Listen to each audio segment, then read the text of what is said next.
Hello and welcome to this video in which we are going to discuss 5 sections that students who are preparing for FE Electrical and Computer exam find really challenging. And we will also discuss the potential reasons why students find these sections difficult and some of the tips that can help you overcome these challenges.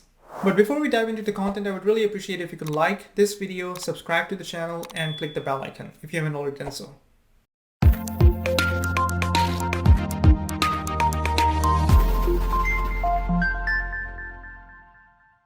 So whenever a student enrolls in my on-demand FE Electrical and Computer exam preparation course, which contains 150 lectures and covers the entire NCEES FE Electrical and Computer exam specification from math all the way to software, I asked each and every one of my students about 5 sections that they are most fearful of even before they start the exam preparation. I asked them to take a look at the handbook and based on the 17 sections, then have them select top 5 most difficult sections based on their perception before even diving into the content. And I've noticed that there are a handful of sections in the top 5 hit list of students and they make regular appearance.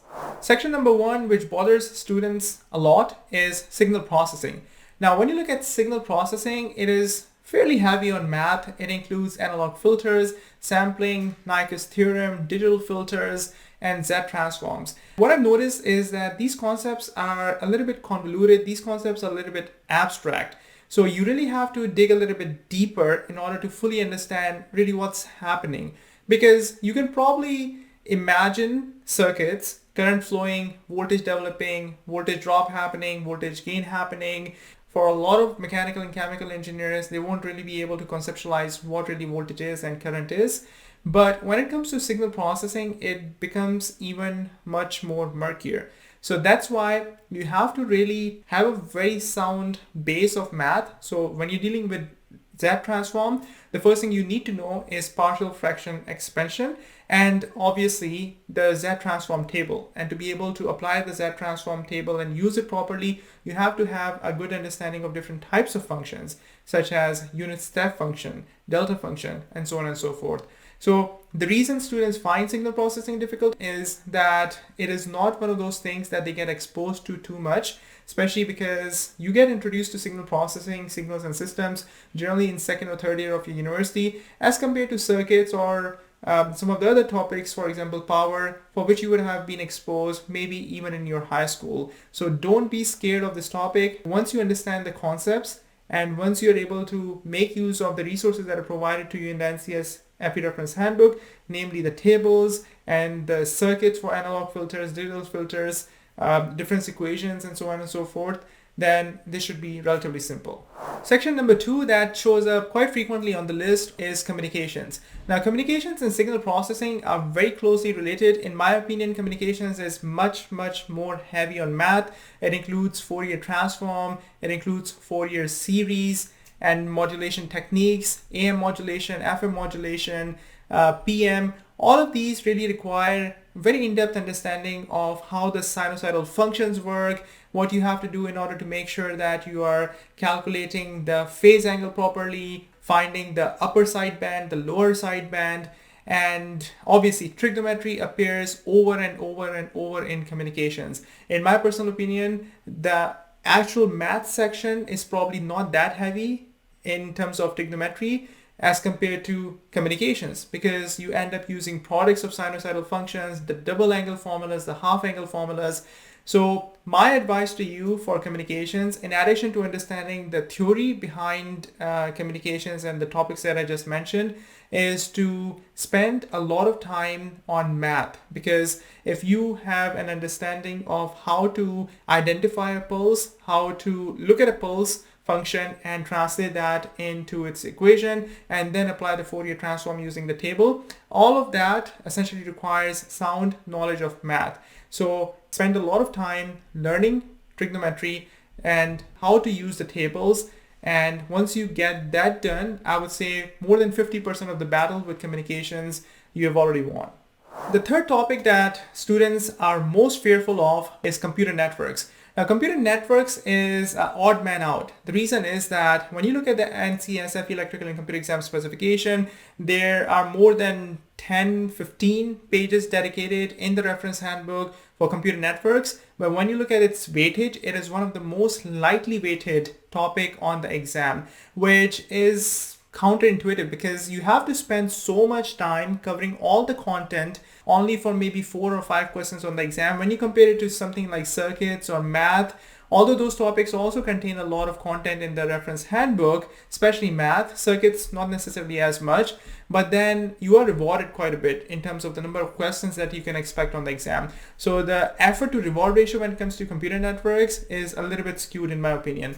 The second thing that makes this topic difficult is that in a lot of undergraduate electrical and computer engineering curriculums, computer networks happens to be one of the optional courses that doesn't form part of the core curriculum. So you are definitely required to take electronics 1, electronics 2, you're definitely required to take digital systems, power systems, and control systems as well. But things like computer networks sometimes and the other topics that actually show up later in the list, for example, computer systems or even software in some schools, they're optional. So students who are planning to take the FE Electrical and Computer exam, when they look at the content that is there for computer networks, they get scared.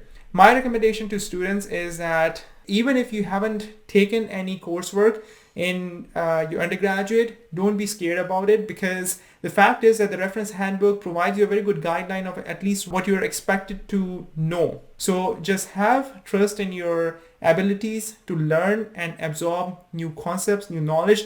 The more you push yourself towards learning, the better you will get at it, and the lesser will be the fear of unknown. In my course, when students look at 20 lectures dedicated to computer networks, sometimes they send me an email and they're like, we're seeing 4 to 5 questions and 20 lectures, about 6 to 7 hours of content just on computer networks. This seems too much. So can we skip it? My recommendation is never skip content. Never ever try to skip a complete knowledge area for the exam, because it can backfire on you. Maybe the questions that may appear on the exam probably wouldn't be difficult.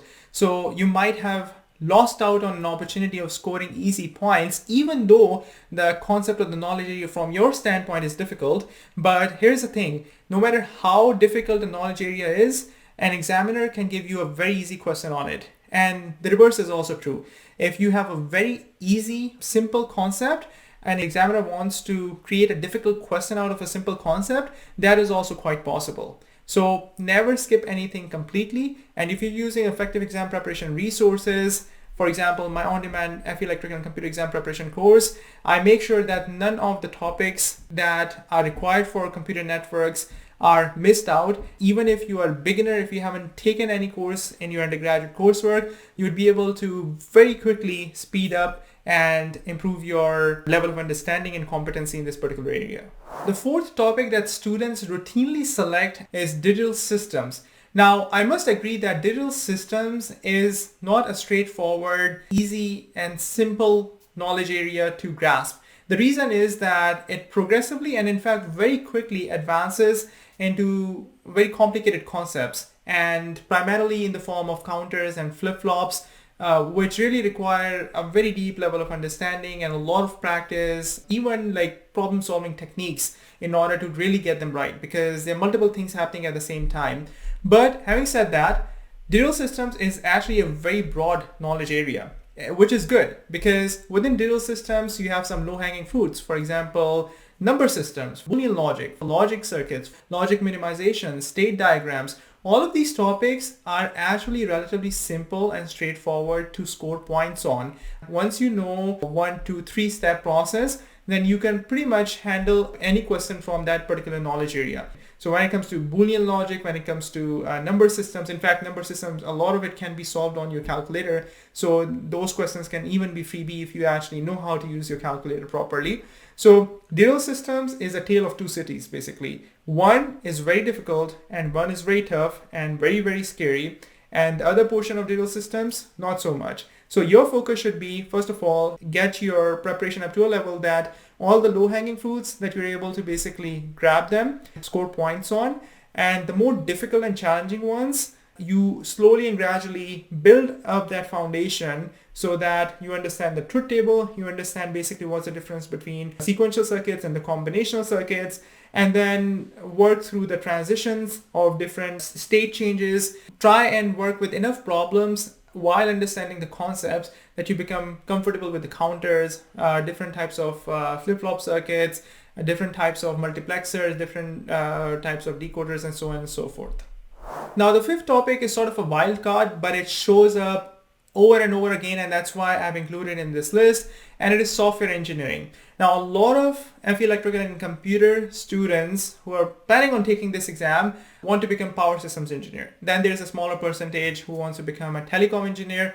And then when it comes to computer hardware engineering or software engineering, the value of FE electrical and computer exam or getting the EIT certification or maybe even getting a PE license is not as pronounced as it is for power systems engineers. So my observation is that majority of the students who are enrolled in my FE electrical and computer exam and they take the PE power exam as well, it tells me that they have their mindset towards power systems engineering. So a lot of these guys and girls probably didn't take not even a single software engineering course, although a lot of electrical and computer engineering curriculum are making the software engineering courses mandatory, which in my opinion is good because at any stage of your career, you might be exposed to a spreadsheet which has a bunch of formulas. So you need to know at least the basics of if-else statements and fundamentals of software engineering. And it's a good skill to have.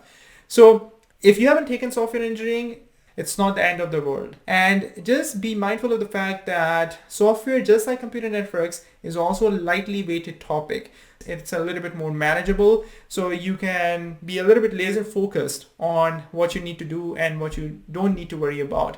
So in my course, I still have 10 to 15 lectures on software, and my goal is to sort of help you build that level of comfort, starting from very basic explanations of different algorithms and sort of building upon it with the code details and a bunch of practice problems to help you build that confidence. Now, within software as well, in my opinion, there are a lot of low-hanging fruits. For example, just understanding the basics of how different algorithms work. You probably don't even need to know the code inside out.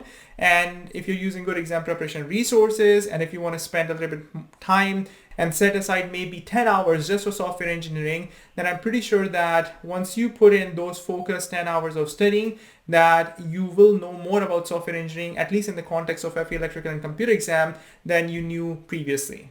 Now, difficult topics they can be found in pretty much every section. So the 5 sections that I mentioned, they include probably more than their fair share of difficult topics, and that's why students struggle. But the underlying observation is that students tend to be more fearful of the sections and the topics and the knowledge area which they have never seen before. And my recommendation for that is that have a learning mindset. Be like, okay, I don't know this, but I can figure it out. And again, if you're using an effective exam preparation resources, then that process of learning will become easier and there will be less friction between you spending time and effort and trying to learn something and you basically getting the result and absorbing the knowledge.